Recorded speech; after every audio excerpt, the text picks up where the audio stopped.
Teman-teman, mari kita bersatu sejenak dengan kitab Bilangan pasal yang ke-16. Korah, seorang Lewi, dan beberapa orang dari suku Ruben yang berjumlah sekitar 250 pemimpin umat mengorganisasikan pemberontakan melawan Musa dan Harun. Mereka berpendapat bahwa setiap orang Israel adalah kudus bagi Tuhan. Karena itu, seharusnya mereka semua punya hak yang sama untuk melayani sebagai pemimpin atau sebagai imam. Jadi mereka berpendapat bahwa Musa dan Harun hanyalah meninggikan diri saja di hadapan orang Israel dengan menganggap bahwa diri mereka berdua adalah pemimpin umat. Korah dan kawan-kawannya menuntut kesetaraan. Melalui Bilangan pasal 16 ini, melalui peristiwa pemberontakan Korah dan kawan-kawannya ini, kita belajar bahwa pelayanan bisa salah. Nah, apa yang membuat pelayanan bisa salah? Yang pertama, ketika yang kita inginkan di dalam pelayanan adalah kekuasaan dan prestise. Korah adalah putra Kehat, seorang Lewi, sepupu dari Musa sendiri. Putra-putra Kehat memiliki tugas penting di tabernakel. Mereka mendirikan dan menurunkan tabernakel ketika orang Israel berpindah lokasi di padang belantara. Tetapi kaum Kehat ini berada setingkat di bawah Imam Harun. Sedangkan pemberontak lainnya berasal dari suku Ruben. Nah, Ruben sudah kehilangan keunggulannya sebagai anak sulung Yakub ketika dia tidur dengan gundik ayahnya yang bernama Bilha. Lokasi perkemahan kedua suku ini berdampingan di sisi selatan tabernakel. Kedekatan lokasi inilah yang memudahkan sebagian suku Lewi dan suku Ruben bersatu untuk melawan Musa dan Harun. Ini adalah pemberontakan dengan skala yang jauh lebih besar daripada pemberontakan yang sebelumnya. Motifnya adalah satu, yaitu iri hati. Keinginan untuk merebut posisi puncak, mereka menginginkan kekuasaan. Korah dan kawan-kawan adalah hamba Tuhan dalam tabernakel Musa. Tetapi pelayanan bisa menjadi salah ketika yang diinginkan adalah kekuasaan. Yang kedua, pelayanan menjadi salah ketika kita memiliki sikap hati tidak takut akan Allah. Para pemberontak ini adalah orang-orang yang jahat yang telah menolak ketetapan Tuhan. Menghadapi mereka, Musa kemudian sujud ke tanah.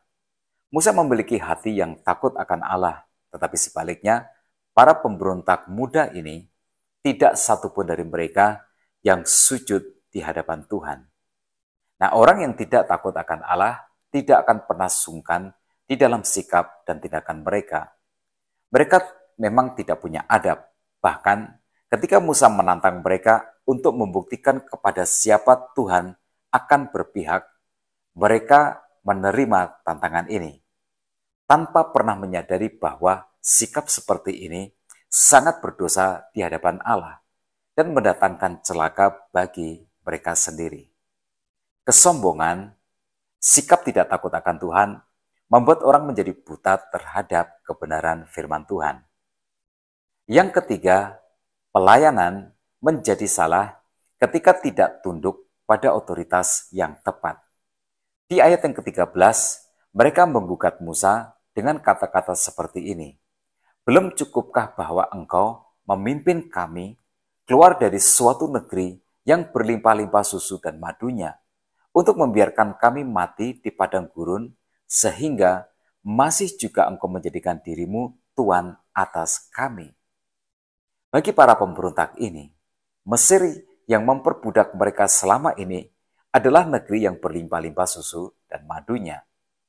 Berhati-hatilah dengan logika para pemberontak. Mereka memutar balik kebenaran, karena tujuan mereka hanya satu, yaitu ingin merebut kekuasaan dari tangan Musa. Nah, yang keempat, pelayanan kita menjadi salah ketika kita tidak peduli dengan umat Tuhan. Musa atas kehendak Tuhan, menjanjikan tanah harapan. Membawa bangsa ini keluar dari tanah Mesir yang selama ini memperbudak mereka. Tetapi Korah dan para pemberontak ini menginginkan untuk kembali ke Mesir. Tidak masalah mereka menjadi budak kembali, mereka tidak peduli bahwa itu berarti membawa bangsanya ke penderitaan yang abadi. Bagi pemberontak, yang penting adalah dia bisa merebut posisi kepemimpinan. Nah, teman-teman, bagaimana Tuhan menyikapi pemberontakan ini? Tuhan ingin memusnahkan bangsa ini, semua yang ikut pemberontakan Korah dan kawan-kawannya. Tetapi Musa berdoa, memohon pengampunan dari Tuhan. Sehingga akhirnya Tuhan membelah tanah di mana Korah dan orang-orang yang berpihak kepadanya tertelan masuk ke dalam tanah itu, bahkan itu termasuk semua rumah mereka. Bumi menganga dan menelan orang-orang jahat ini dan kemudian menutup kembali.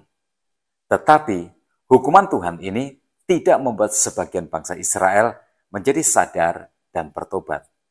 Pendukung Korah yang lain yang masih selamat menuduh Musa bahwa Musalah yang menyebabkan sebagian orang Israel mati terbunuh tertelan bumi. Nah, teman-teman, percayalah, orang yang jahat kehilangan kemampuan baiknya untuk menyadari kesalahan lalu bertobat. Mereka akan terus melontarkan tuduhan-tuduhan yang jahat. Nah, menanggapi ini, Tuhan kemudian menghukum mereka, menimpakan tulah, sehingga mereka yang mati kena tulah berjumlah 14.700 orang, seperti yang dikatakan di dalam ayat 49, dan mereka yang mati kena tulah itu ada 14.700 orang, banyaknya. Belum terhitung orang-orang yang mati karena perkara Korah. Nah, apa yang bisa kita ambil sebagai pelajaran dari pasal 16 ini? Yang pertama adalah seorang pemimpin akan selalu menghadapi ujian dari orang-orang yang berada di bawah kepemimpinannya. Kita tidak bisa mencegah adanya para pemberontak, tetapi kita bisa menghadapinya bersama-sama dengan Tuhan. Yang kedua, jika kita bukan pemimpin puncak, hormati otoritas seorang pemimpin yang berada di atas kita. Seorang pemimpin, dia ditempatkan Tuhan di atas sana, di jabatannya, tetapi dia tidak ditinggalkan Tuhan sendirian. Ada tangan Tuhan yang penuh kuasa yang menopang seorang pemimpin. Jangan pernah berpikir bahwa kita dapat melawannya atau menjatuhkannya tanpa mengalami akibat apa-apa. Seperti berkat Tuhan nyata, begitu juga hukuman Tuhan nyata. Nah, apa yang kita tabur, itu juga pasti yang akan kita tuai. Saran manis dari saya adalah, jangan hanya menginginkan jabatan kepemimpinan, tetapi pantaskan diri kita di hadapan Tuhan dan sesama, bahwa kita adalah calon pemimpin yang sedang disiapkan Tuhan. Nah, tetap semangat dalam kehidupan. Tuhan Yesus memberkati kita semua.